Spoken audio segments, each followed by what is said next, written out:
Infinity Games Podcast.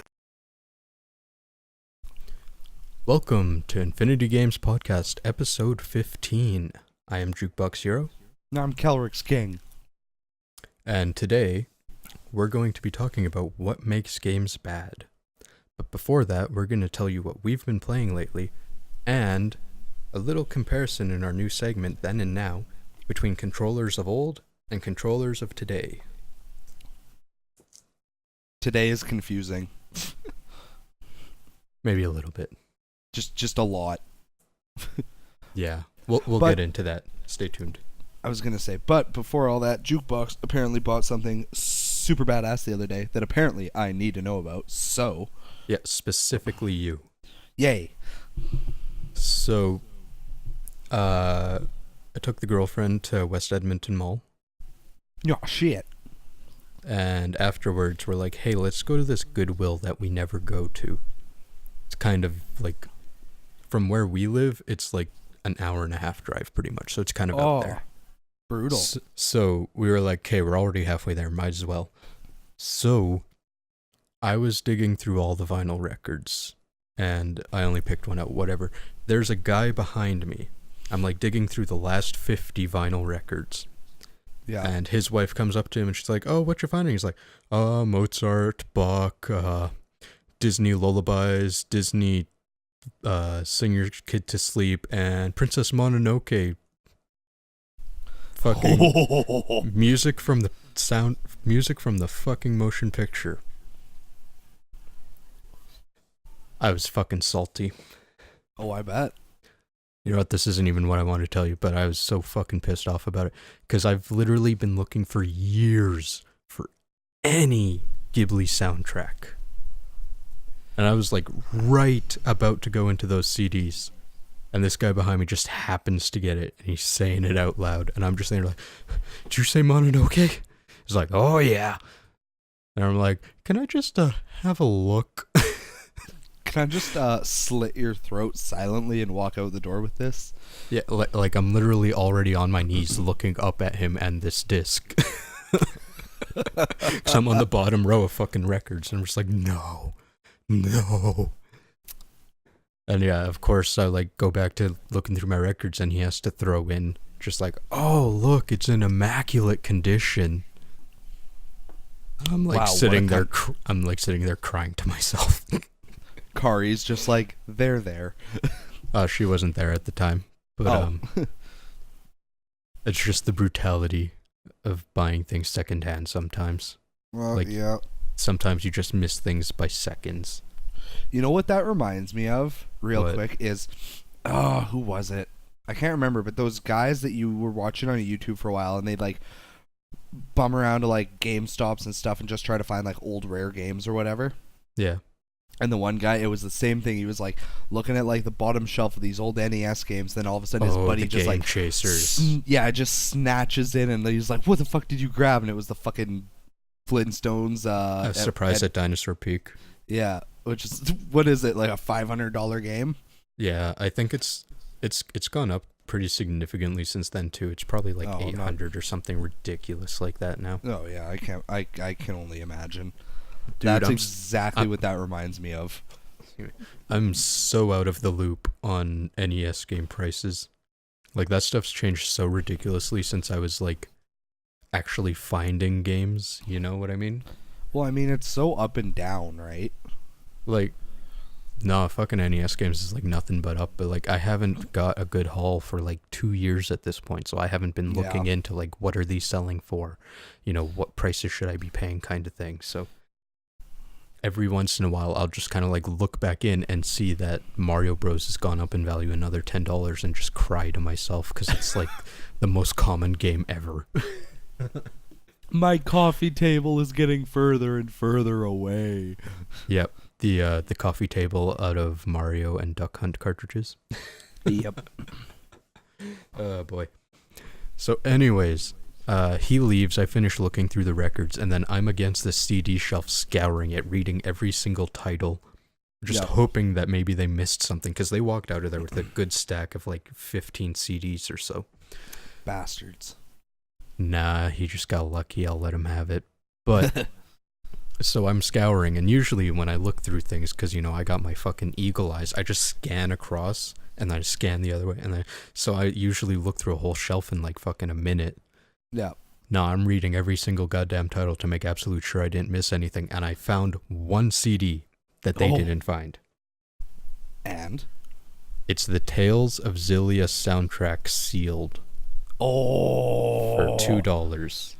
As terrible as that game was, actually, okay, it wasn't that bad. It was just not. Great. The battlefield was too small. That was honestly my only issue. The battlefield was so cramped, it wasn't even funny. But as average as that game was, my God, did it have a killer soundtrack. Yeah, and you know what the most painful thing is now? Huh. I don't know whether to open it or not. It's just that's a tricky one. Yeah, I'll probably leave it sealed. Just listen to it on YouTube or something. But like, there you go. I was amazed that they missed that one. Because the stack of fucking CDs he had is like Disney this and Disney that. Crazy.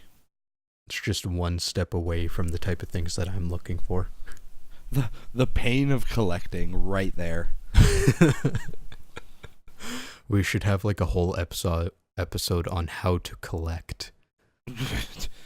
Be a ruthless piece of shit. Pretty much. Like if you're not willing to stab and swallow sadness. Yeah, if you're not willing to stab grandma in the jugular with a spork, you can't be a collector, man. Nah. You gotta be a savage. And once again, at Game City, beautiful Katamari for $30 just tempting me. He's like, you want my crotch plate? No, King of the Cosmos. Yeah, he has a real impressive bulge. He does. Like, his bulge is bigger than the prince himself. Yep. Yeah. Then again, his big toe is as big as the prince, probably. That's very true. So what have you been playing, Jukebox? It's time for games we've been playing. The segment where we give insight on what we've been playing. New or old, good or bad. Here is what we've been playing. Yes, thanks for moving this along. Indeed. Fucking blow your mind. I've actually played a game for once. Oh shit. Like, who would have thought we have a gaming podcast? I actually play games once in a while. Dual Links doesn't count right now. Nope. New games. Games I haven't played before even. Oh goddamn. Yeah. So, I 100% forgot that I bought Kirby and the Amazing Mirror like almost a full year ago now. Oh, I love that game. Is it for GBA? Yeah. Yeah, I emulated that. My God, so much fun. It's so good. So, I didn't play too much of it. I played through maybe 4 levels. Yeah. And it's super different because like it actually has like branching paths with like the doors you can go through and stuff. Yeah, I wasn't expecting that. It's about as open world as a fucking Kirby game can get. Yeah, and I dig it. Yeah. Yeah, I don't know. It's like, it feels a little linear. I mean, I kind of expect that out of a Kirby game, and it'll probably open up a little bit. Yeah. Mostly in the fact that, like, you start at the left, go to the right. Because I know in Kirby Superstar, a couple of those levels actually have you, going through different doors to figure out a maze and stuff like that. Yeah. Well, Superstar was like next level shit. Yeah. Well, I mean, it was like 8 games in one, so I guess that was probably Dreamland 3 or something, I guess. I don't know, something, but I don't know. Kirby is one of those franchises I find that I feel like you could never really fuck it up. No. Like, no matter what you do to it, it's still going to be fun. It's like, maybe you pick up that new one, Planet Robobot or whatever. Like, me and my girlfriend, we bought that one, and I played it, she played it. We had a lot of fun with it. I mean, would I rather play, like, Kirby and the Crystal Shards or something? I mean, fuck yeah, but it's still a perfectly fun game, right? You know, the game could literally be shit, but as long as it has those cute sprites in it, I'll like it. As long as I can, take an enemy inside me, and it give me all of its energy, I'm good. You know. Kirby getting freaky. Hey, the pink ball knows how to suck. You know what I mean? You get what I'm saying? It's fucking amazing sucking. I'm surprised like Ego Raptor hasn't done like some fucked up take on Kirby like that yet. So I feel like there was an awesome series about it, but maybe not. But they played the entirety of Epic Yarn. I feel like Epic Yarn was one of those ones where it was like almost a flop. Yeah, almost. Well, it plays like a Kirby game, and like the aesthetic of it is super cute. It's just, even for the most casual of players, it's pretty fucking easy. Like it's really hard to die. I know the Grumps also did Superstar. Yeah, that was a really early one. And I guess they also did like an ass ton of Dream Course, like I was telling you last episode. I can't say I'm surprised. Yeah. Oh, they did Return to Dreamland too, but again, that was old. That was like 4 years ago. Yeah. How am I supposed to remember this shit? I don't know. But yeah, as far as like just Ego, yeah, he hasn't done anything. Like they've done Star Bomb. Yeah, the song. But yeah, they did the Star Bomb song, but that's about it. Yeah. Yeah, that's fine. I watched the entirety of Epic Yarn, but I don't remember anything. I'm sure they made a couple suck jokes. Oh, I'm sure they did. Yeah. So that game is amazing, and I'm probably going to continue to play it like before I go to sleep and stuff. Just really casually. It's so fun. But I started something else today. Oh, God. Yeah, what the fuck? 2 games? Are you feeling all right? No, I'm sick as fuck right now. Clearly. I'm down with the sickness. Ooh, You're welcome. Ech. I almost threw up stomach acid. Oh, God. Almost. Painful. Smooth. Indeed. No, fucking Ni No Kuni. That's a wonderful game. Yeah, but you know what? I didn't actually play it. What? Did you like? You were like, I played it, yes, but I didn't play it. You like watch the opening cutscene and you're like, I'm done. You walk away. Well, okay, so I was tired of shit today, and I actually took a nap, which is something I don't even know how the fuck to do. So Are you allowed to do that? Isn't No. that like a sin against like everything sacred in this world for you? Yeah, pretty much. Okay. But like, I was pretty much falling asleep through the whole thing. But more or less, I played for 40 minutes. But in that 40 minutes, you maybe move the character 5 times at most, and then the rest is just cutscenes that you can't skip. You can't even like skip forward through them talking to like get to the next line of text or anything. So, I mean, I played it for 40 minutes. I mean, that's more than I've played a game for in like the last fucking year. But it's a very slow game. I noticed that too, because it's like I bought it and I loved it, but it's a slower game, especially for the first little bit. I think once you get like your third party member, I think then it kind of starts to pick up and it lets you kind of like go at your own pace and everything. Honestly, I was just kind of hoping that I'd be able to walk around a little bit more or something before I fell asleep. Yeah, I get that. You know, I should correct myself. It's the most I've played a game since Breath of the Wild. That's true. So that's a good 3 months. That's pretty much the entirety of the existence of this podcast. Yeah, for sure. The game is super charming. The 3D animations. Mm-hmm. Okay, so like Studio Ghibli did the animations for the 2D stuff. And that's the main reason why you like look at the game case and you're like, I need this in my shorts. Yeah, pretty much. What? I meant console. I swear I meant console. In my pants. In my butthole. Ow. Yeah, you impressed? Very. Oh, God. No, but, so the 2D animations are so wonderful, but they'll do a 2D animation and then the next cutscene immediately after is in 3D, like in-game graphics. And it just looks uncanny. Yeah. Like they rigged these models up to move and stuff, but they don't have like closing your hand around an object, so they like touch the object and lift it up, and it almost feels like an indie game. And it's almost saddening to go from like the beautiful animations of Ghibli to, you know, fucking in-game graphic cutscenes.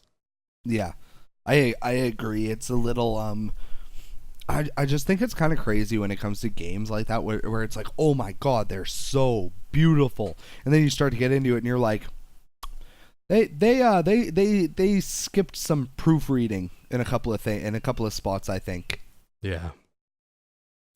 No, I'm honestly like super excited to actually play more of it. Like I just kind of needed to force myself to play a video game. Yeah. But it's very worth it. It's yeah. I can't wait to actually do something. Yeah, once you get past all of BS and everything, it's so fun. Like I might actually play it a little bit before after this podcast. Yeah. Okay. We need to move on to you because I've been rambling. Lol. It's okay. Normally I'm the ramble king, so I mean, it's a good change for once. Yeah. Just got to get me extra tired and I'll never shut up. There we go.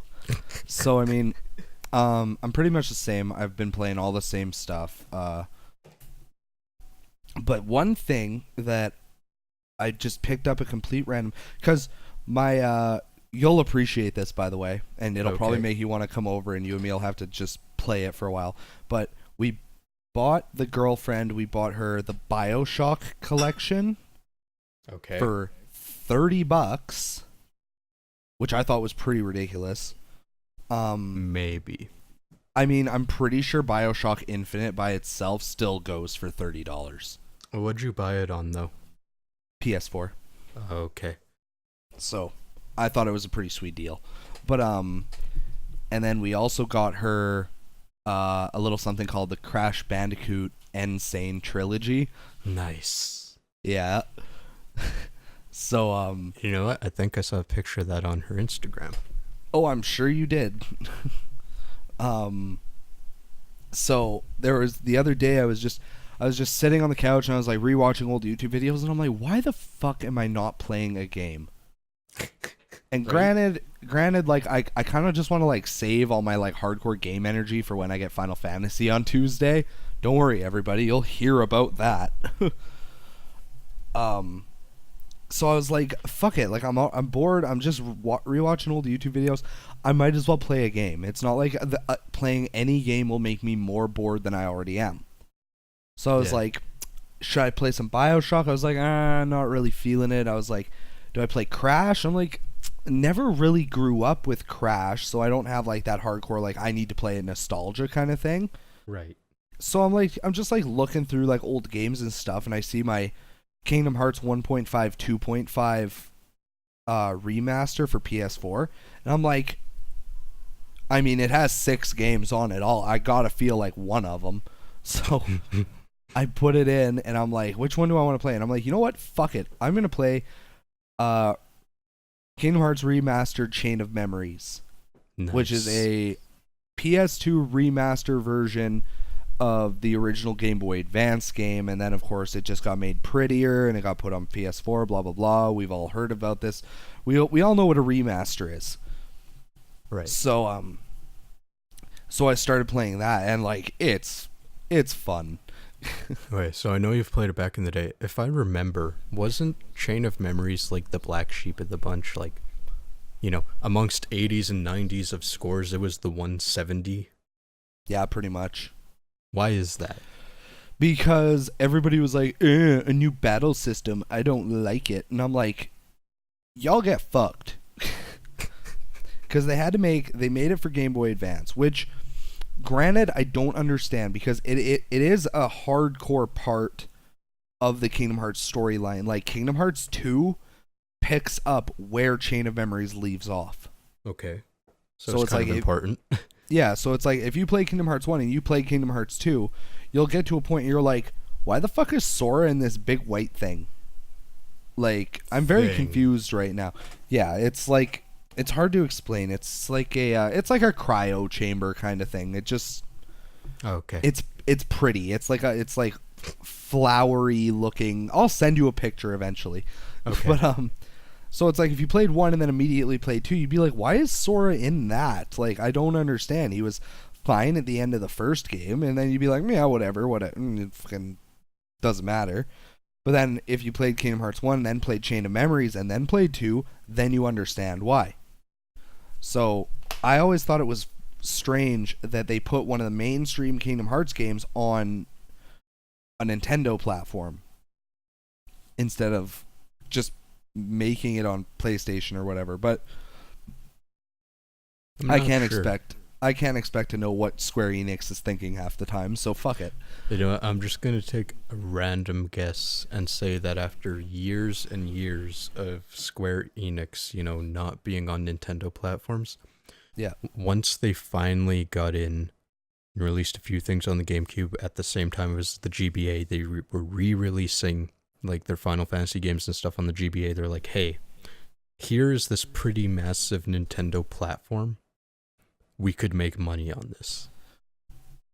That's very, very possible. I see that. Purely an economic and contractual obligation reason is my guess. No, yeah, I get that. I can totally see that. Because, yeah, I totally forgot that it was like, they had like Crystal Chronicles and stuff coming out on GameCube, and then they did remakes of 4, 5, and 6, and 1 and 2. I forgot they remade 1 and 2 for the Game Boy Advance. They did Dawn of Souls. Weird. And yeah, they did all of those for the Game Boy Advance. So yeah, it totally stands to reason that Square Enix would be like, hey, we have this series called Kingdom Hearts, and we have an idea for a game, and it'd be perfect on the Game Boy Advance. What do you think? And Nintendo was like, fuck it, money, why not? Yeah. But so I think the main reason it got a little bit swept under the rug is because, unlike Kingdom Hearts, where it's like a very fluid battle system, Kingdom Hearts Chain of Memories relies on cards. Oh, I think I remember you explaining this to me before. Yeah, so it's like if anybody's ever seen gameplay of like Baiten Kaitos or whatever the game is called, the one on PS2, I think. Okay. I don't know. It's very obscure game, very hidden gem. I haven't played it. I think I own it. I don't know. Maybe. Anyways, so pretty much what happens is to attack, you need to use cards, and different keyblades are different cards. So it's like all the keyblades that you get throughout the first Kingdom Hearts game are cards in this game.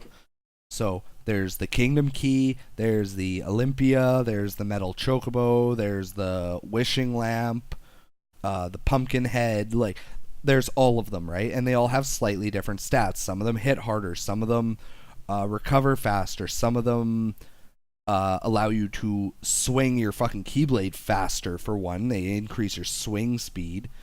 Like they all do something different, and they all have a number from 0 to 9. Okay. And whoever plays a higher card, whether it's you or the enemy, has not priority. It's hard to explain. Like if I use a 5 and the enemy plays a 6, he'll break my card and stagger me, and then his attack will go through. Huh. Or vice versa. So if they play a 7 and I play a 9, they get staggered and my attack goes through. Okay, so it's like a game of war. Pretty much is the easiest way to think about it. It's literally a game of war. Higher number wins. Yeah. The only exception is zeros break anything but get broken by anything. So if you play a 0 first, anything can break it. But if you play a 0 after they play something, it'll break anything. Okay.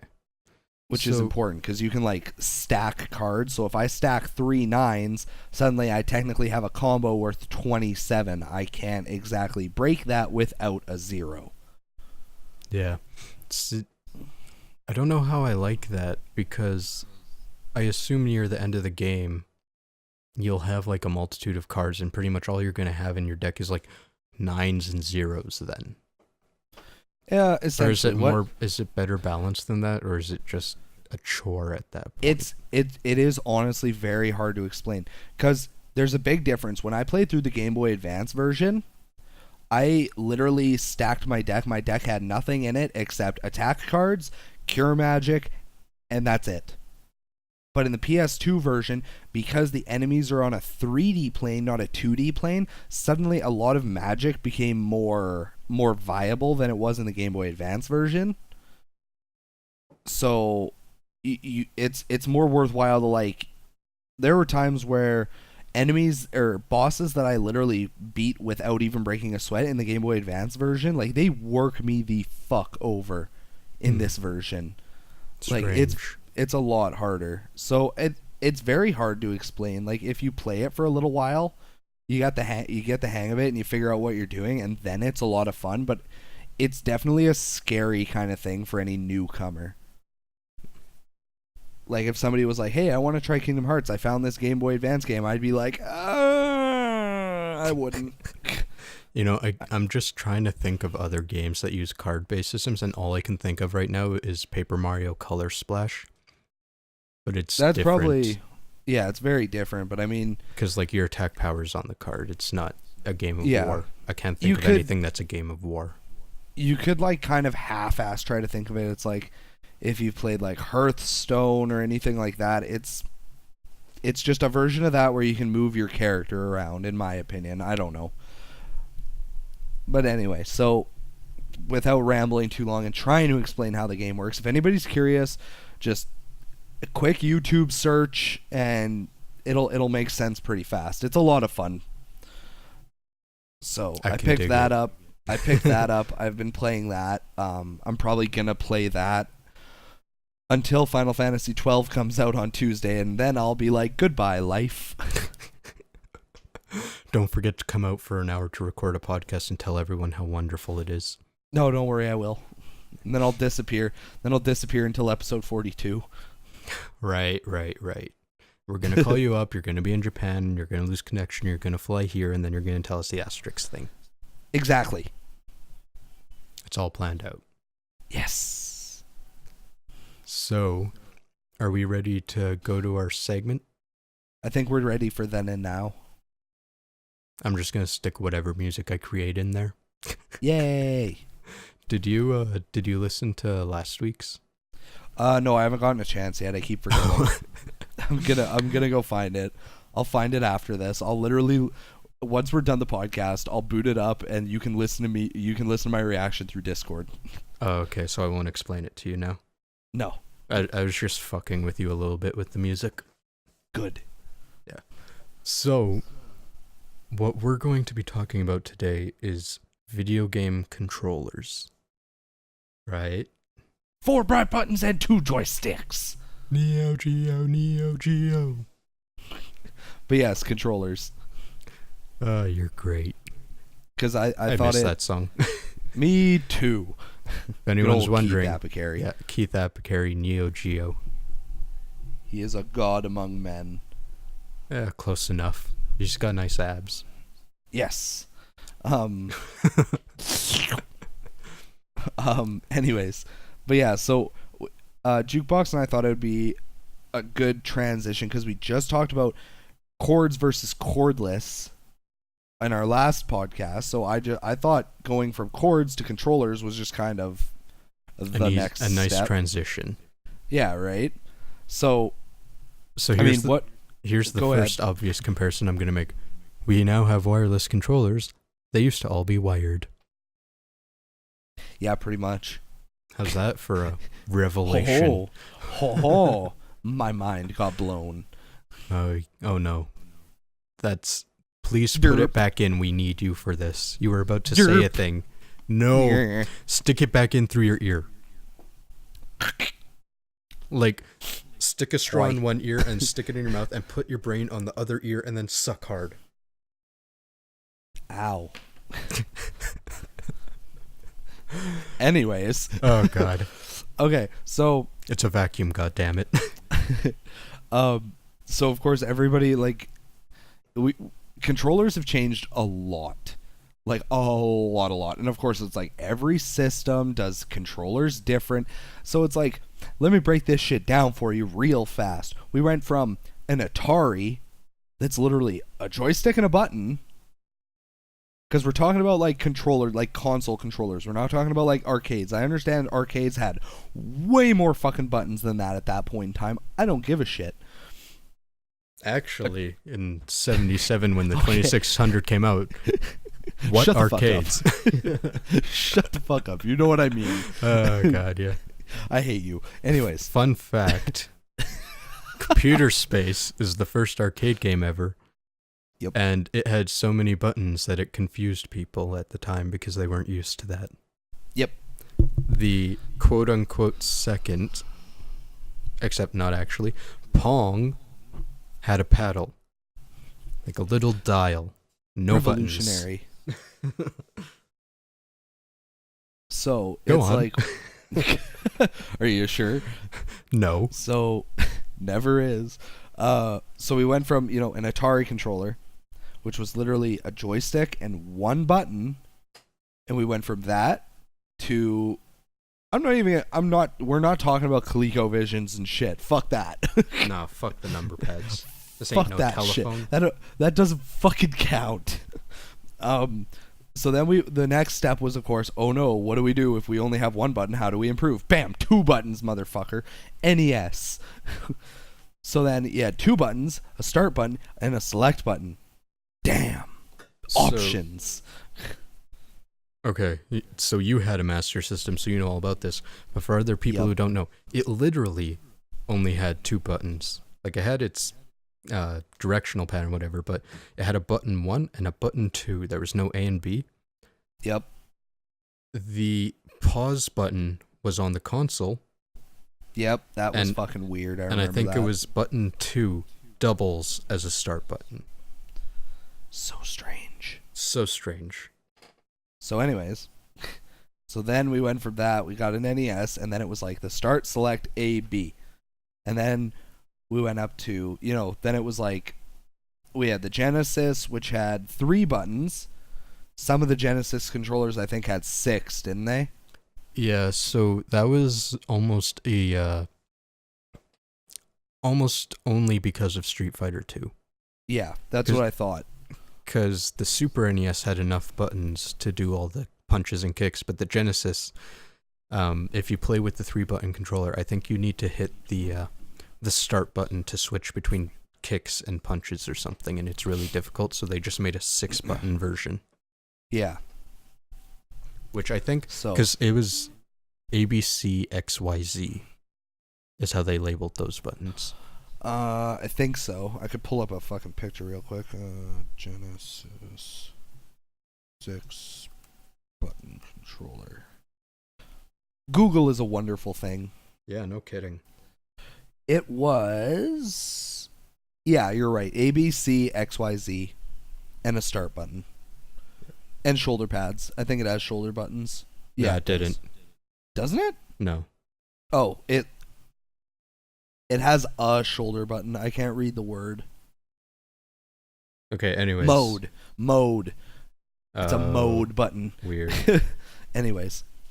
So, we had that, and we had the Super Nintendo. And the Super Nintendo was the first one where it was like hardcore more buttons, because it had A, B, X, Y, and then it had 2 shoulder buttons, which was really fucking weird for a lot of people. They were like, the fuck do these do? L and R. And you know what? That caused a lot of fucking confusion with translations. Oh, God. Because in Japanese, they don't necessarily have an L or an R. It's a liquid consonant, so it's kind of in the middle. So, stick your tongue to the top of your mouth, and then try and say L, and it'll come out. So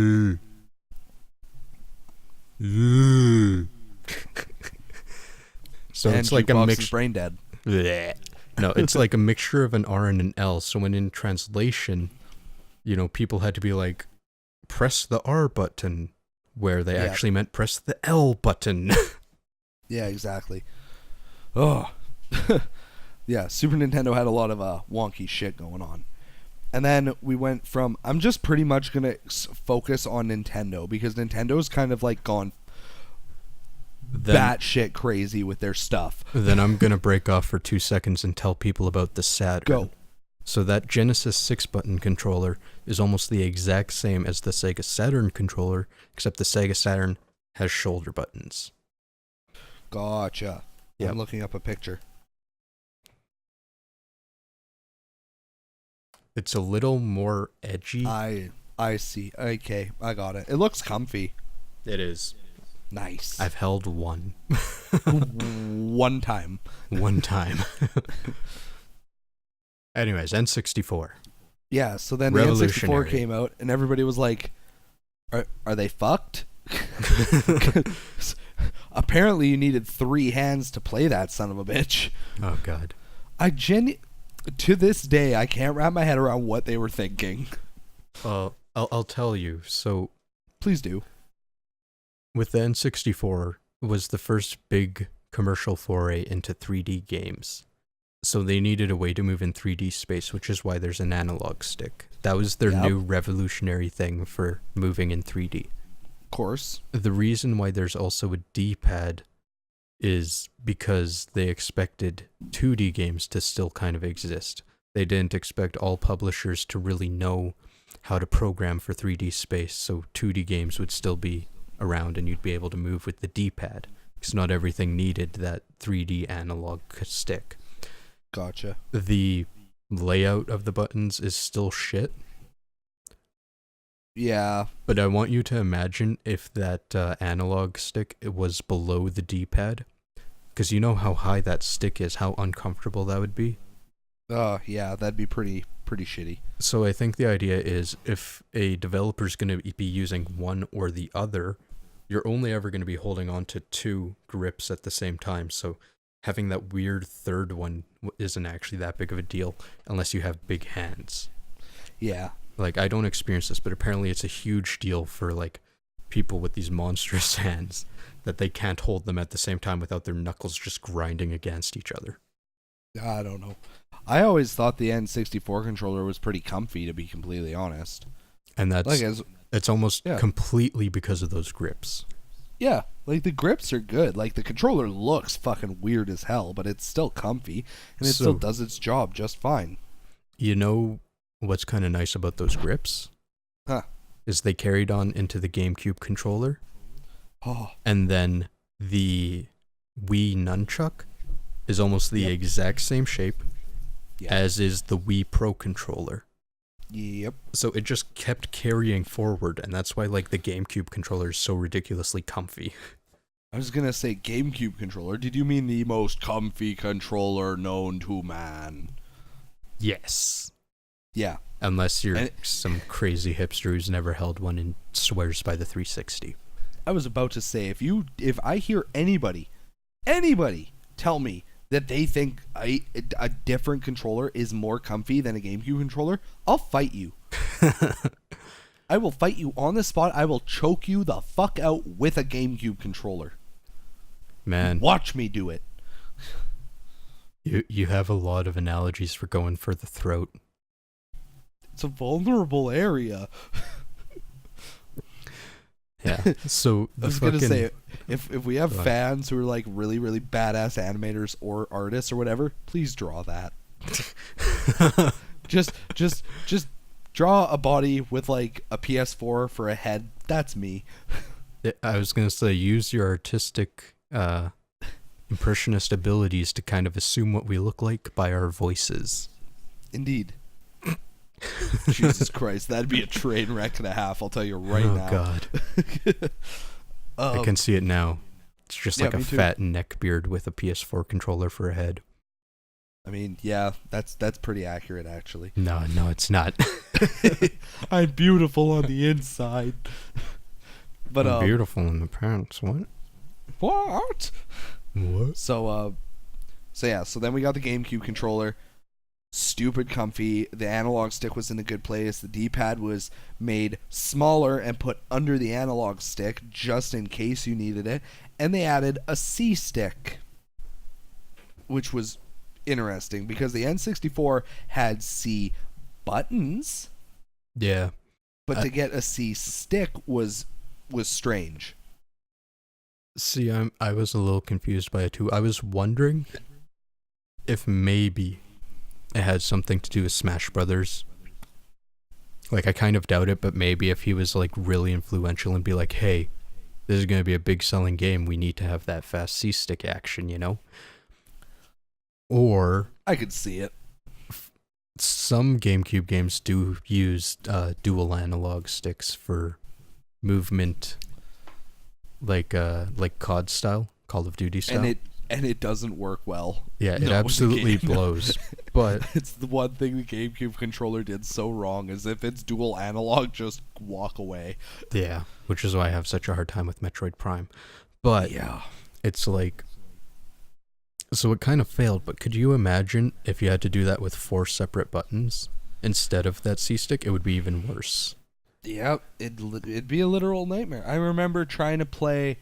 I went up to Motorcycle Man. I went up to his family had a trailer parked at the lake. Just Right. What is it? West of us? No, east of us. Southeast of us. A direction. That one. The place with the stuff. They had a trailer there, and we went up one weekend, and they had the N64 set up because it was like piss and rain. There was no, like, we weren't going to be outside, right? So we were like, screw it. And they had Mega Man 64 or Mega Man Legends for anybody that was able to play it on like PS1. Bless your soul. And I was like, oh, fucking dope, Mega Man. Like, yeah, let's play. And they're like, are you sure? And I'm like, yeah, fuck yeah, Mega Man's awesome. Why not? They're like, all right. So I try it, and yeah, no. No. God awful. Sweet Jesus, that game on the N64 is a nightmare. I can It's imagine. so bad. It's like, I still loved it. I'm like, yeah, Mega Man, fuck it, I don't care. But like, oh my god, that game's controls. Wink. Anyways, so we'll get to that. So as wonderful as the GameCube controller was, and I'll swear by that thing, I will choke you the fuck out with one, I swear. Anyway, so then What if you only have a wave bird? I'll find a way. Just bludgeon. I'll find a wave. Hey, we're moving on now. Yeah. So then we got the Wii, which was Jukeboxes, as he said in, what was it, I think 2 episodes ago or 3 episodes ago. The Wii was the first thing that Jukebox bought like 100% for himself. Yeah. It was a console. Like, that was my console. Yeah, nobody was fucking with that. He twitched. So of course, like, the Wii comes out and they're like, whoa, motion controls. And it's like, it didn't exactly work the way they advertised it at first, but still super cool. Yeah. That was Especially like when the big you- revolution. Nintendo always revolutionized the controller at each step. Yeah. And that one was a really big deal with motion control, because that hadn't really ever been done in any capacity before. Nope.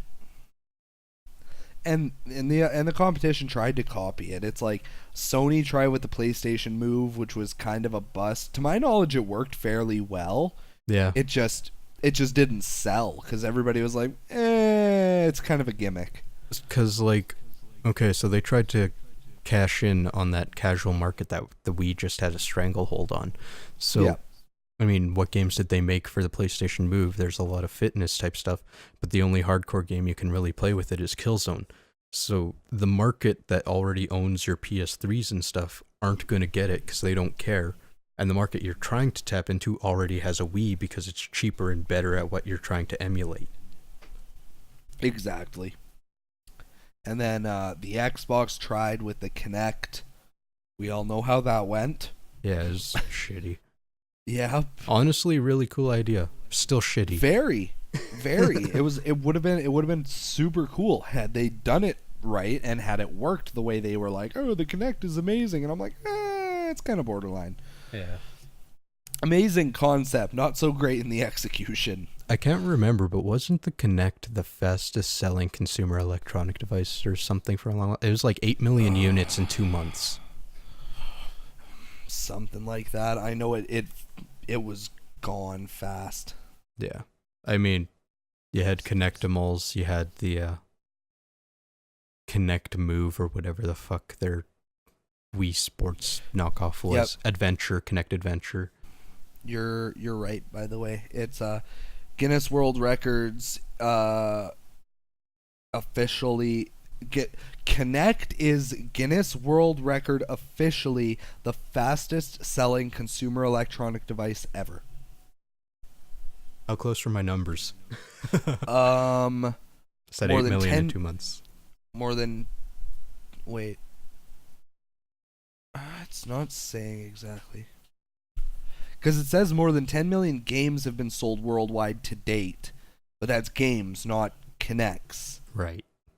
It's not saying Kinects exactly. Give me a minute. I'll dig and I'll find it. Okay, so while you do that, I'm just going to talk about PlayStation and Xbox, because we are focusing on Nintendo. But while all of this Nintendo stuff is going on, the PlayStation 1, which is more or less a Super NES controller with a different layout, they added dual analog sticks to it halfway through the console life cycle. And after that happened, every single controller to come out of Sony and Xbox had dual analogs. Different configurations, but they had dual analogs. So, pause game super quick. The Kinect sold 8 million units in its first 60 days on sale. Ayy. So Jukebox is bang on with his fucking numbers. Ayy. He probably hasn't seen that number in how many years? I mean, since the Kinect came out. Pretty much. Damn. So my memory is good for something once in a while. Hooray! It's just usually useless. Holy fuck. What's that? I just because I'm just on Wikipedia, and it's just a list of fastest selling products. Hit me with some others. Video game in general. Grand Theft Auto 5 sold 12 million units in its first day, and 16 million units in 3 days. Diablo 3 sold on PC sold 6.3 million in its first week. Pokemon X and Y sold 4 million in 2 days. The Wii game Smash Bros. Brawl 2.7 mil units in the first week. I was one of those. Yeah, I was one of these. PS4 game Final Fantasy 15 shipped 5 million units on its first day. Nice. Game Boy Color Pokemon Gold and Silver selling 1.4 million units in its first week. Minecraft on Xbox Live selling 100,000 units within its first day.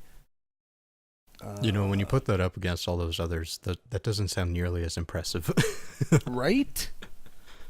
But I mean, for just Xbox Live. And then the one that kind of caught my attention was, and now that I read some of the other ones, it's not as insane, but Mario Kart 8 Deluxe sold 1 million units in its first 3 days. I knew about that one. I find that kind of mind-blowing, considering it's like, I don't want to be like a jackass or anything, but it's a fucking remake. Yeah. It's a little bit prettier with like a couple more tracks and a couple new racers, and it's not like the racers have special skills or anything that make them stand out. So I mean, hold on. Am I still here? Yep. Oh, good. My computer went to sleep. Oh no.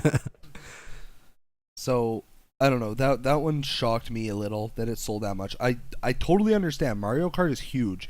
I'm like everybody else. I fucking love me some Mario Kart.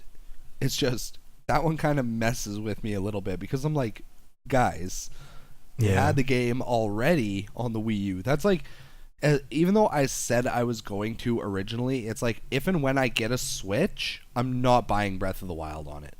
Yeah. It's pointless. I have it on the Wii U. Yeah. Like, why the fuck would I buy it on the Switch just to have to play through the entire thing again? Like, fuck that. I mean, like with everything, I'll get it eventually.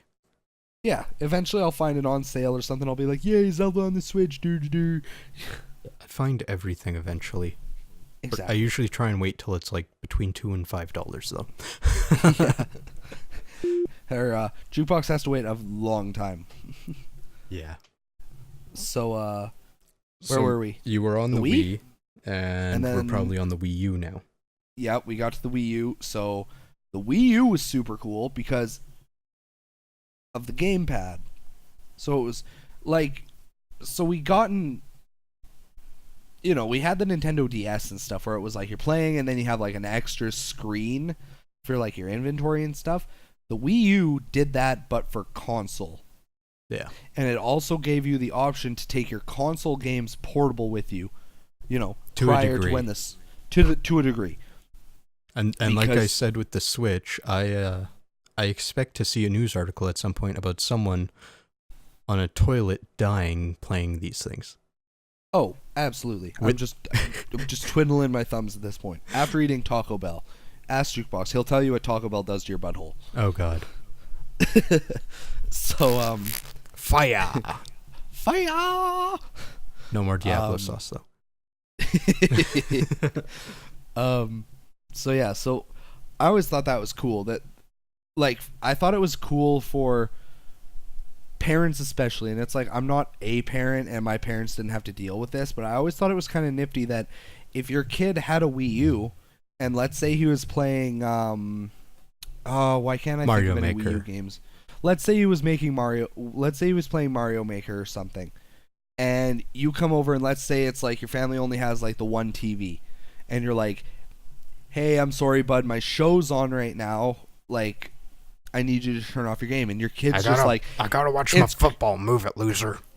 Yeah, right. And it's like, it's cool, Dad. I got this. And then all you gotta do is most of the games you hit the plus or the minus button on the Wii U, and the game will go onto your gamepad, and then you can play it as if it was a handheld essentially. And of course, it's like, the video quality takes a small hit. Like it's not as clear cut. If I remember, but I mean, I don't want to say anymore because I don't remember. Because I think it was 720p, but it might have been 480. Pretty sure it's 720. I don't think anything ever looked as bad as 480 on there, but it was really cool, especially if you were like playing Mario Kart or Mario Maker or something like that, or hell, even just one of the newer Mario games like new Super Mario World or whatever. It was like hit a button, and your console game is suddenly a handheld game, and I thought that was pretty awesome. Yeah. I really liked the idea. Yeah, granted the gamepad kind of has its own flaws, like it doesn't hold a charge. Yeah, like it's if I charge 3 it, hours max. Yeah, it's worse than that actually, like just cuz what I'm saying when it doesn't hold a charge is I mean it's like if I charge it and let's say I just charge it because I'm like, "Oh, I want to play Zelda later," and then I forget. And it's like I unplug my gamepad and I put it away. When I pick it up, if I pick it up 2 days later, it's probably going to be dead. Huh. It refuses to hold a battery charge. I don't know, maybe mine's broken. Well, but I mean that sounds worse than what it should be, but that's probably just your battery getting old. Yeah. Because mine doesn't hold a charge very long either, but it's definitely a lot longer than 2 days. Well, I don't know. I've never like hardcore tested it. I'm pretty sure it lasts longer than 2 days. I'm just saying for example, but yeah. But still, that always bothered me because it's like I could charge my Nintendo DS and I could leave it for fucking 2 months, and when I pick it up, it's gonna have charge. Yeah. Right? And it's like I understand. Yes, the DS has a bigger battery than the gamepad, and the gamepad siphons more energy from its battery than the DS does. Like blah blah blah. I know that, but it's still just one of those things that kind of it hurts the controller a tiny bit. Like the gamepad's still awesome. It's light, it's comfortable, it works. It's just shitty that it doesn't have more battery life. And then the Switch came out. So I still have beef with the controllers, like the actual Joy-Cons themselves, just for the fact that they got rid of the D-pad. And I know exactly why they did it, because they need the 4 buttons for when you're playing it like sideways as a single controller each, but like Nintendo's D-pad was a revolutionary thing when it came out, and the patent for it expired. I want to say it was like 2007 or something like that. So I was worried even when the Wii U was coming out that it wouldn't have a D-pad, or that the other companies would be copying Nintendo's D-pad. Thankfully that didn't happen. The Xbox One D-pad is getting a bit more similar to what Nintendo had, but it's still far off and different. And Nintendo still uses it on the Pro controllers, so It could be worse. Yeah. So I mean, the Switch comes along and the Switch just shits all over everything because it's like your controllers are detachable. You can use them like single-handedly. You can snap them onto the what would you call it? The pad? The screen? The screen? Sure. You can snap them onto the screen. Boom. You have like a literal portable console, essentially. Or you can take them off and you can snap them onto a little Joy-Con holder so you have more of like a Pro Controller feeling. And you can still buy a Pro Controller for the Switch. And that Pro Controller is very nice. It is. Apparently it's absolutely wonderful. It is. Have you? Oh yeah, you've held one. I've held one. That's not. The extent. I was at an EB Games and I held one. I haven't even touched a Switch yet. Oh, I haven't touched a Switch either. It was just the just the Pro Controller. Just the Pro Controller. Like I haven't even held the Joy-Cons yet. But I'm very worried to get a Switch because I got big ass hands. I feel like the Joy-Cons are not gonna agree with me like at all. But I think using them individually, maybe. But I think if you have them either in the dock or on the screen, you'll probably be fine. It won't feel much different than a Wii U, except it'll be thinner. Yeah. God, that's so weird. Right? Like, the whole console is literally the size of the screen of the Wii U pad. I know, it's fucking insane. It's honestly kind of terrifying. Yeah. Meanwhile, all the other consoles are trying to be like, mini computers. Yeah. So, essentially, it's controllers evolved a lot, which is a huge understatement. And I mean, right now they can't evolve any further, in my opinion, than just becoming more comfortable. Because it's like a human being only has so many fingers. Like, so unless they figure out some master way for us to be able to play with our feet too, we can't exactly add more buttons onto a controller. See, okay, I don't know about the addition of buttons, because especially with the Switch, that was just a combination of all the things they've done in the past. The most revolutionary part is that you can hold them separate and whatnot. Yeah. So, I think controllers can continue to evolve beyond just being comfortable, because literally every generation, Nintendo always drives the evolution, and they're always doing something radically different. However, with Sony and Xbox, I expect from them that all they will be doing is making it more comfortable, because that's all they've done. I mean, the PS4 admittedly did add in the touchpad, which I thought was a nice addition. Do you actually use it for anything? Yeah, a lot of games actually use it. Not for anything like super crazy. Most of the time, it's a map access or whatever. A lot of the earlier games for PS4 had it where you could touch it and everything, and it would actually work. Like, I know Infamous Second Son used quite a bit of it, but it definitely fell off in later games because I hate bashing the PS4 because I love the PS4, but it's like the touchpad is pretty much just an over-glorified start button. Yeah. So right? I wouldn't miss it at all, and I kind of feel it's the same as with the Wii U pad, because early on they were trying to have, open up your menu on the little screen, open up your map on the little screen, hold it up to see things and stuff, whatever else. And by the end of it, it was like they didn't put anything on that screen because they realized it detaches you from the game on the big screen. Yeah, exactly. And I feel the same thing kind of was with the PS4 touchpad. It's like, hey, look at this thing. You can like touch the ground and raise it around your ball or whatever the fuck in the game you're playing. And now it's just an over-glorified start button. Yeah, pretty much. So, I just want to wrap this up and just compare.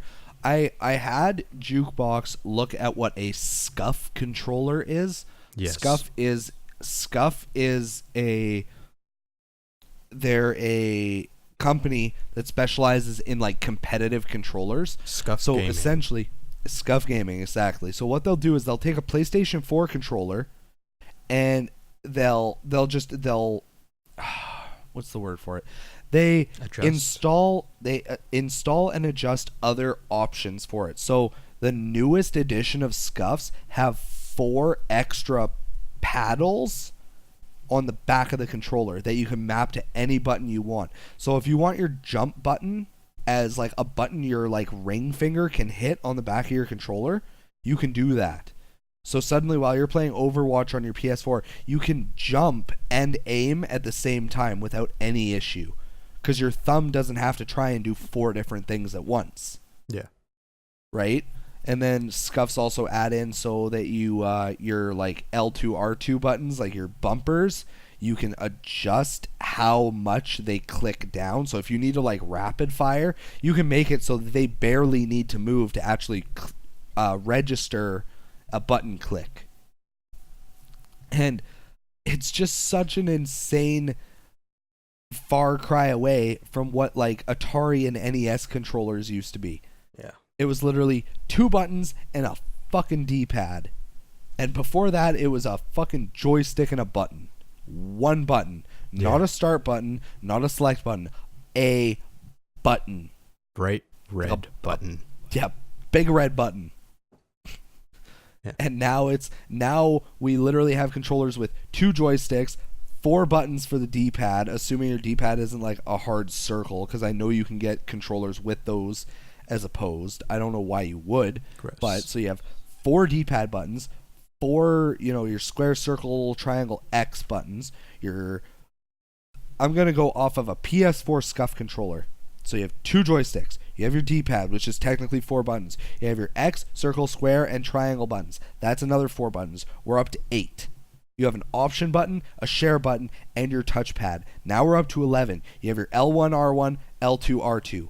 Now we're up to 15. Then, if you add in the 4 scuff paddles on the back, you're up to 19 fucking buttons on that controller. You forgot too.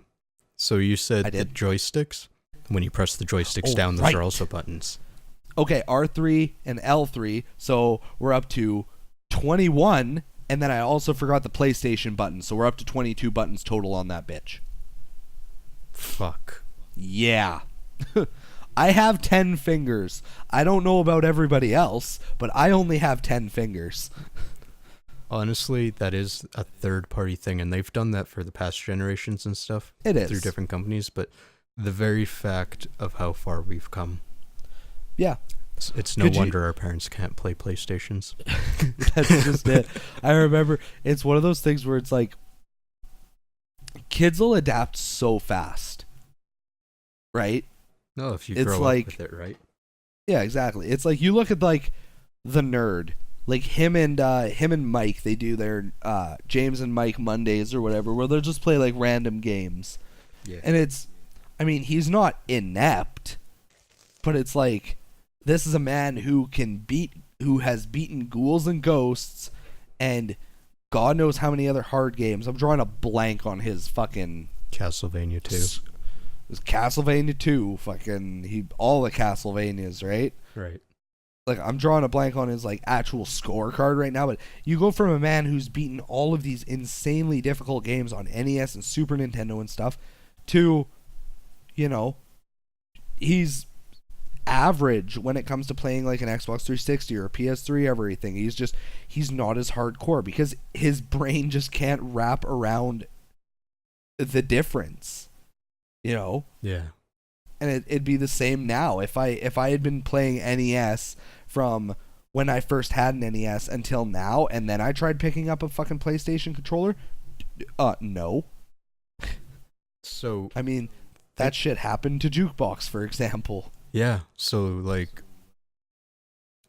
the first game that I played extensively that had dual analog sticks was Call of Duty Modern Warfare 2 over at KelryxsKing's place. So fucking you handed me the fucking controller with dual analogs, and I'm like, I move with one, I look with the other, but I'm doing them one at a time. And then I'm stopping, I'm aiming. And then I'm actually moving my head around to aim. And then I'm stopping, and then I'm shooting. Like, it took a while for me to get all that shit on. Pause game, you sound really funny right now. What? You're while you were talking, you were like cracking in and out, and your voice was like going through like different amplitudes and shit. It was really weird. Is your mic plugged in all the way? Yeah, that's just Discord. Got a little bit of robot action right there.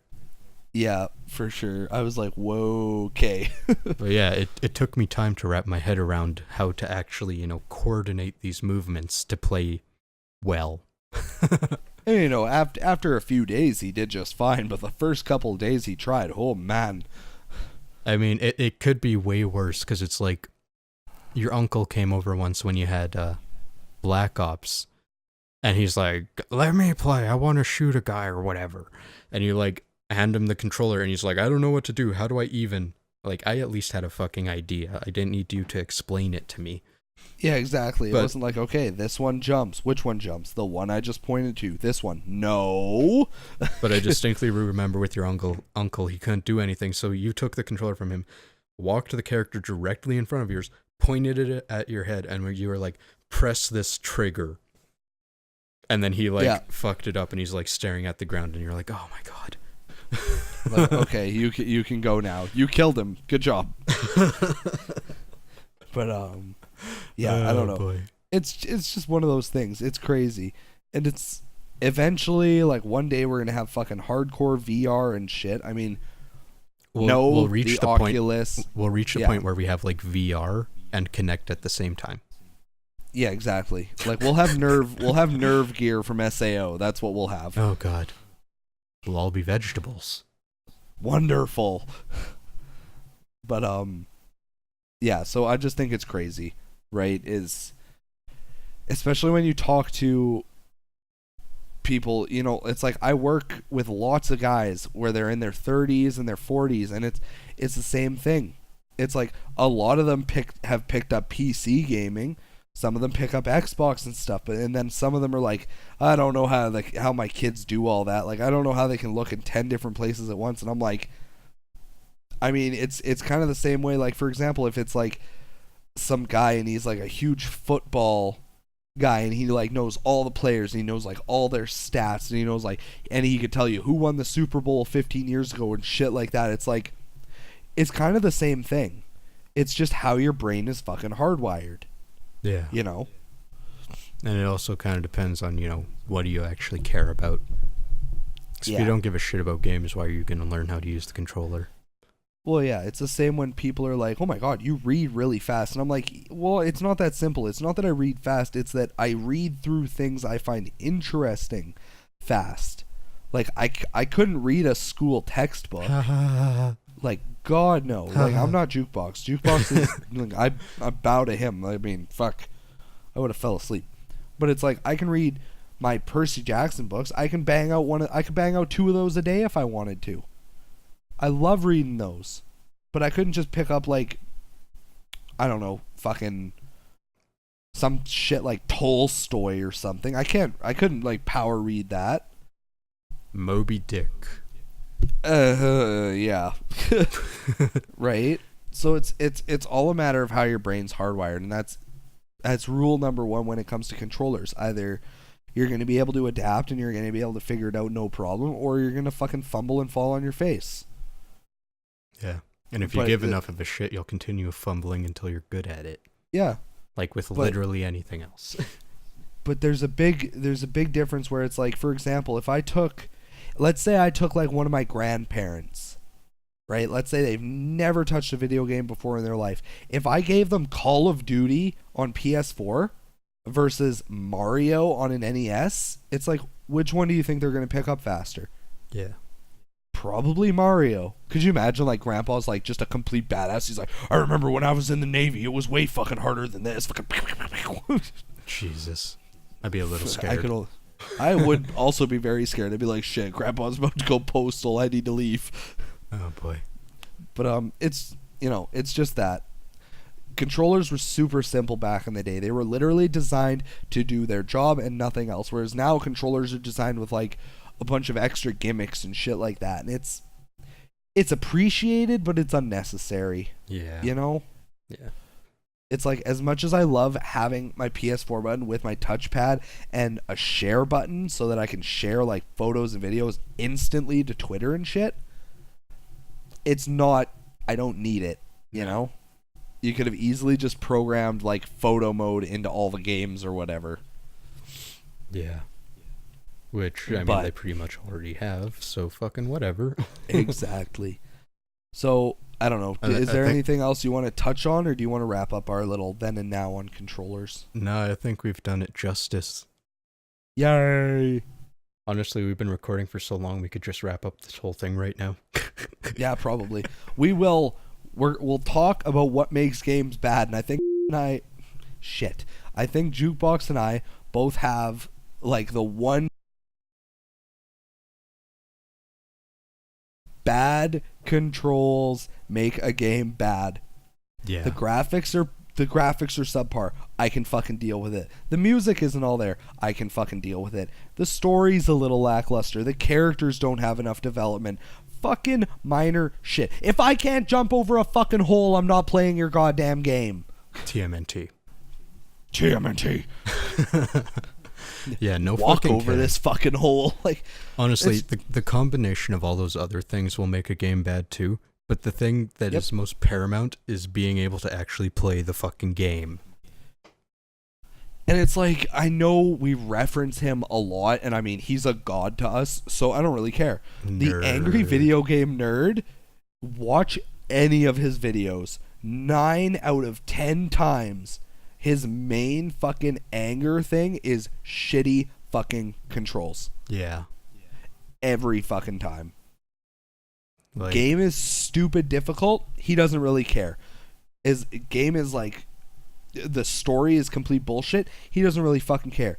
If he can't play the fucking game and the controls are just complete ass and they don't make sense and all this other stuff. Fuck! Yeah, Jukebox with his perfect recreations. Oh, God. Yeah, he just goes fucking hard as soon as the fucking controls turn to ass. And I know Jukebox gets mad at me when I do this, but sometimes semi wonky controls can make a game. Like, you know where I'm going with this. Shut up. Because I've talked about it before. Shadow of the Colossus, its controls are anything but picture perfect. They, it's like the jumping and the walk and the climbing and all that. It's a little bit wonky, but as Jukebox will attest to, once you get used to it, it doesn't matter anymore, and it makes the game more enjoyable. Because even I understand not being a fan of the game. Even I understand that the controls, in my opinion, are probably like that to more perfectly emulate what an actual, like, teenager would be going through. Yeah, it was a stylistic choice. They weren't like, hey, let's make this game feel like a potato. Yeah, exactly. It's supposed to give you the exact feeling of difficulty and, like, weakness in comparison to these giant beasts and how it would feel if you're shaking all over the ground as every step they take. Yeah. It's like, we can't all be fucking Sonic the Hedgehog and run super straight and super perfect through a goddamn earthquake, Yeah. Like, some of us are human, and I get that. So there's a big difference between when I play Shadow of the Colossus and I have no idea what the fuck I'm doing, and the controls are going to feel like complete fucking garbage to me. But Jukebox, who's played Shadow of the Colossus a few times now, they feel fucking perfect to him. He's like, I know where my jumps are going. I know how fast I run. I know blah, blah, blah, blah, blah. And I'm like, kid's disabled or something. He's got something wrong in his right leg, I swear. Like, yeah, he just flops around when he runs. But, there's a big difference between that where it's a stylistic choice and it's consistently as it is. It's not like you play the game once, then you play it again and you got to get reused to it or something. It's like... Exactly. It doesn't change, and you can actually increase your stamina and make it a little easier on yourself. Whereas in an actual bad game, the controls don't fit the game. They're just bad because they're bad. The most perfect example, again, like, I'm literally just going to refer you to the nerd. If you're watching this and you're thinking, I don't think I've ever played a game with super ass controls, literally just search the nerd on YouTube. Watch almost any one of his videos and you'll understand. I've got a really good one for you, and I don't expect people to buy this, and I don't endorse emulation, but go emulate it. Golgo 13 on the NES. Oh, God. I fuck, I bought that game right before midterms back in like high school. And it was like the first NES game I found in like 2 months, so I was in a dry spell and I was like, fuck it, I'm gonna buy this game. I don't know anything about it. It's probably shit, but I need to buy a goddamn game. I need my fix. So I buy it, I go do my exam, I go home.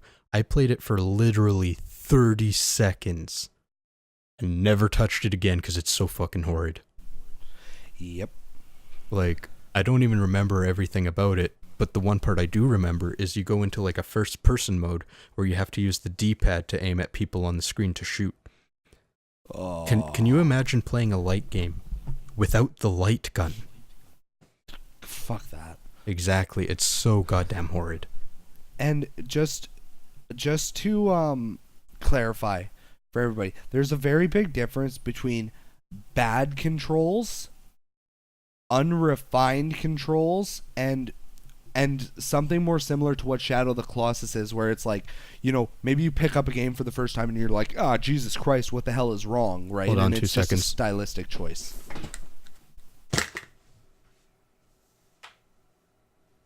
Holy fuck. Oh, fuck.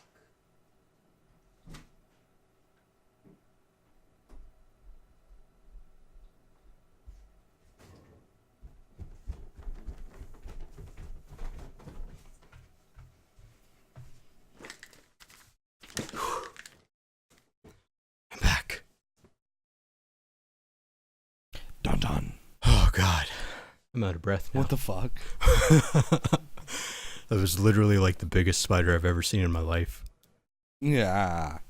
Like, it was fast as fuck, too, so I, like, grabbed a piece of paper to squish it into the corner it was in.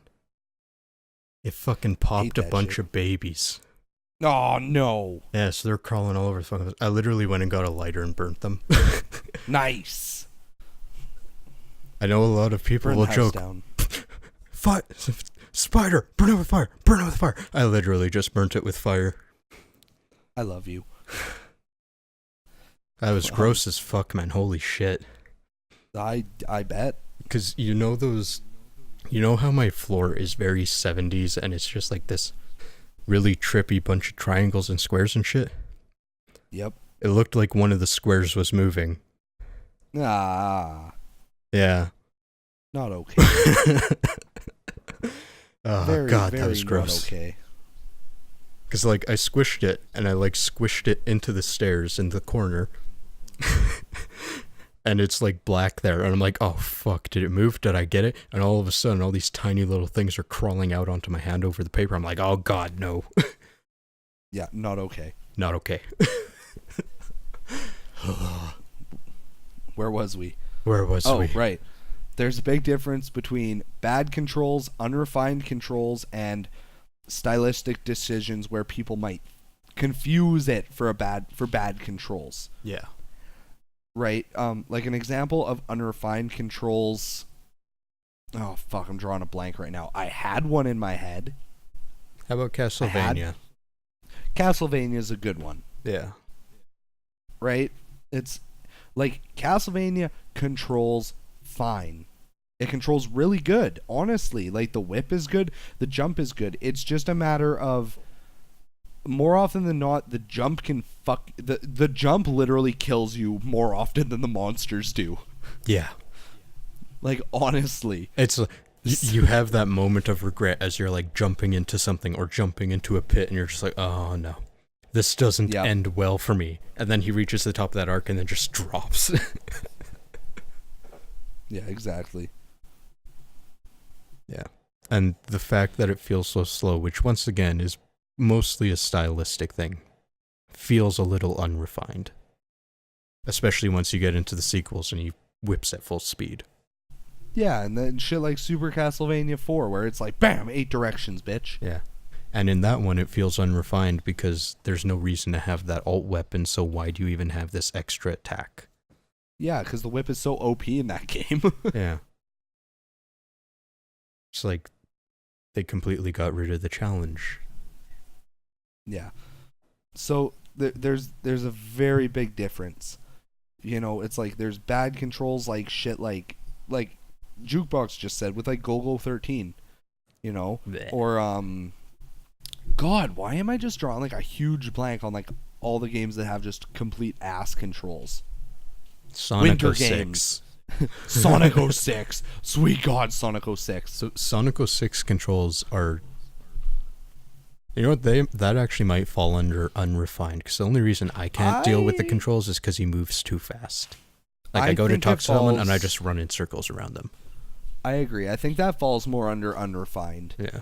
I mean, the simple fact that Sonic 06 can still be speedrunned is more than enough to take it away from bad controls, exactly, in my opinion. But I mean, every game can be speedrunned almost if you have enough time to put into it.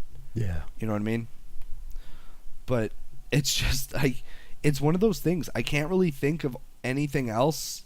Well, there's one other thing that I find hurts a game, but it's more of like a personal opinion and not an actual fact. What's that? Is I hate when a game is overhyped. Oh, yeah. Like take like No Man's Sky, for example. I was hype about That shit got blown out of the fucking water. Everybody and their grandmother wanted that fucking game, and it was complete garbage. You know, I'm going to defend myself a little bit, because I was on that hype train, but I wasn't on the hype train in the same way everyone else was. Like, I was in there for the concept, and Same. The concept is still there, and I'm still hype about that, but I never paid any attention to, like, any of the gameplay trailers or anything, so I had no expectations for that. Agreed. But yeah, so many people were just disappointed. I'm sitting there like, oh, nifty.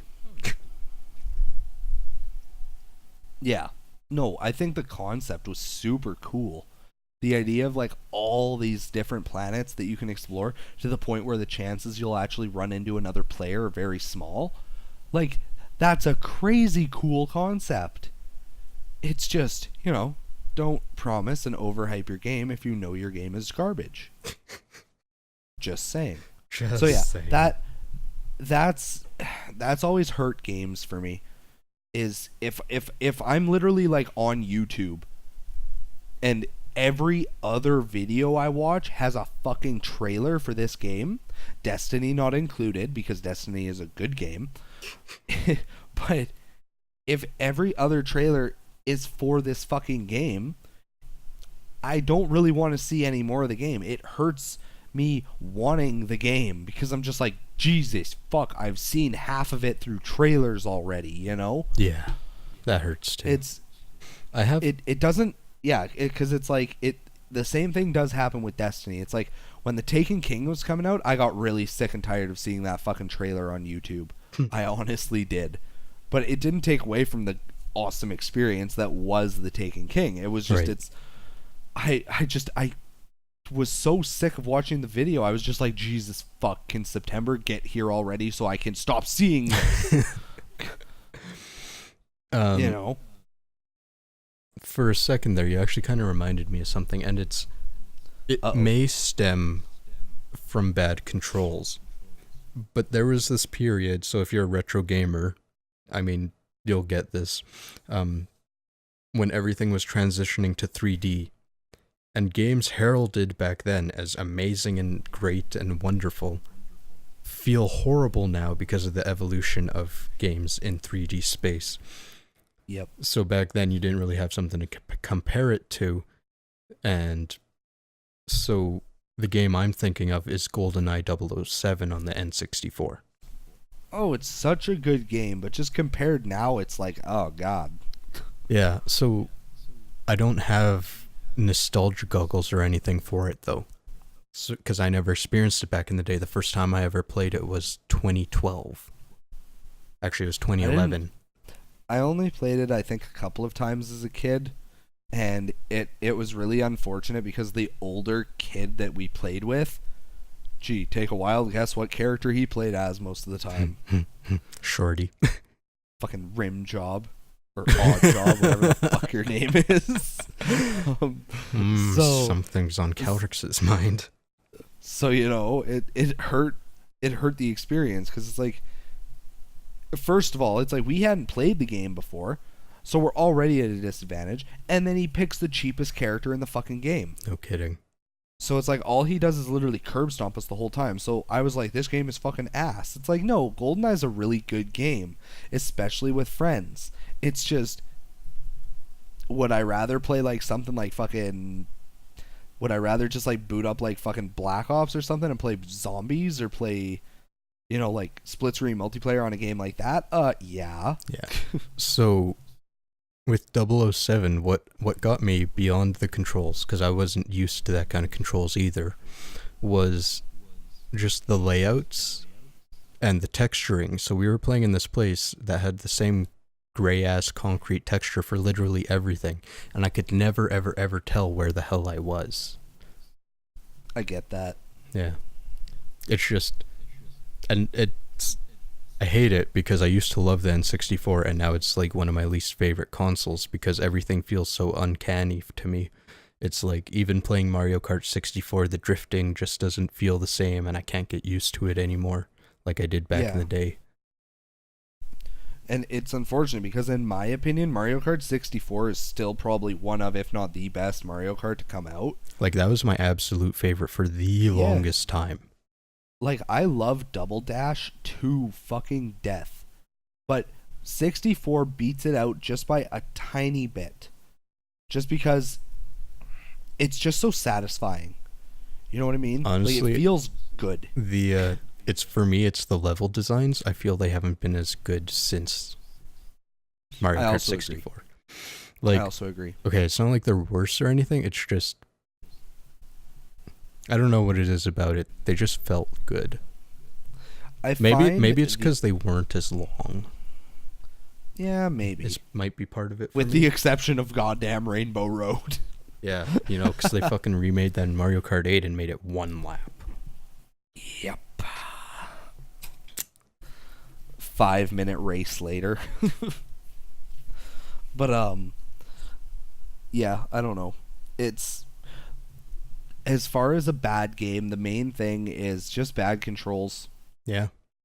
And of course, like, everything else will kind of stem off of that. It's one of those things. It's like the game can have a very subpar / bad story. It could have bad character development. It could have bad music. But if it's still, if the controls are still super tight, it's still playable. It might not necessarily be a good game, but it's still very much playable. Yeah.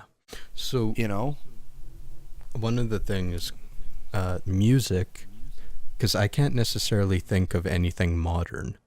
So I know on like the NES, you know, you'd have like 2-bar loops that lasted the entire game, like Dr. Jekyll, Mr. Hyde, stuff like that.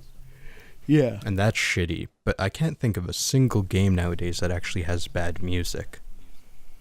No, they're pretty on point for the most of the time. Like, the only way I feel you could do music wrong these days is if you literally don't have it. Even if it's just like ambient sounds and stuff. I will touch on this real quick then. Again, episode 3.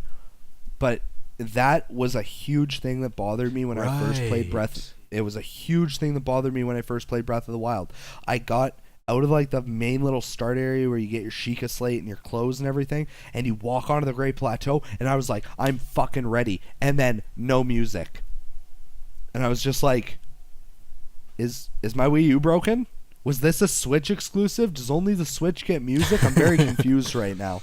Like, you know, I completely forgot about that.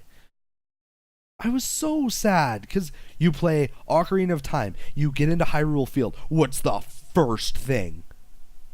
Fucking do do do do do do. Wonderfulness. Yeah. And then Breath of the Wild, it's like chirp, chirp. It's like, okay, cool. I'll just go crawl back in my cave. Apparently, there's nothing of fucks to give about out here. So, you know, I'm going back to sleep. Maybe in 100 years there'll be fucking background noise. Yeah. So go listen to episode 3. We did bitch about that. For me, it was. Yes. I liked that it was ambient. I liked that there was incidental music and stuff, but sometimes it was misguided. Mm-hmm. It's just as insane as the Zelda series is, and as awesome as the Zelda music always is, why was there not an overworld tune? That's my only thing. Yeah. Why was there not a fucking score for while you're just running around doing whatever? I don't know. Minor gripes. I mean, there's times of silence, but for the most part, there's always sound in that game. Oh, yeah. It's just not, a theme. Mm-hmm. Yeah. Which is fine. Again, I love what Breath of the Wild did. I love the ambient noises. They're wonderful. And they really help to immerse you in the game, especially when you're trying to, like, sneak around and, like, snipe kill, like, Lizzafuls or something with your bow. Like, yeah, it adds to the intensity when it's, like, all you can hear is the enemies grunting and you shuffling through the grass. Like, it's fucking hardcore. Yeah. It was just one of those things where it just made me sad, where it was like, if I'm literally just running from point A to B and there's nothing in between, it made me sad that I didn't have some, like, really, really nice musical score to listen to while I was making said transition. You know what? I just thought of something. Oh, no. Doom on the 32X, where it doesn't have music. Silent Doom. Oh, God, so bad. Just grab whatever metal music you want. Yeah. Yeah. Literally just put on some Slayer and you're fucking good to go. Nerd references. At least 2 a video. This video had extra. Yay. Small fact, because I know a lot of people for Ni No Kuni, getting back to that, their, big draw was that they worked with Studio Ghibli on the animations and stuff. What I don't hear people talking about is that they also have Joe Hisashi did the music for Ni No Kuni, and he was the guy who did the music for most of the best Ghibli movies, if you could say that. It's like Princess Mononoke, Spirited Away. Oh. Yeah, Nausicaa. Like, he did all the really recognizable tunes. Ni No Kuni has a wonderful soundtrack. Yeah. That, like, opening cutscene before you press start to start the game. Oomph. Oh. Dig it. So nice. I'm excited for the second one. Yeah. But we'll talk about that eventually. Eventually. I think it's time to wrap this up. I was going to say, so in conclusion, Jukebox is finally playing video games again. Yes. Which is astounding. Then and now, controllers are wonderful. We love them. Certain controllers are awesome. Certain ones have a couple of little hit or misses. Everybody and anybody who plays video games is always excited to see where controllers are going next. And it's so crazy to look back at, like, an NES controller and then compare it to, like, a PlayStation controller and be like, holy fuck, look how far we've come. Yeah. Right? Yeah. And then what makes a game bad? Essentially bad controls. Yep. That's the biggest one. Yeah, if your game plays like ass, it's because your game is ass. Yeah. And then, of course, there are lots of other things that they maybe hurt the overall experience of the game, but they can't make a game bad by themselves. Like, it doesn't matter how bad the soundtrack is, it can't ruin a game by itself. Yeah.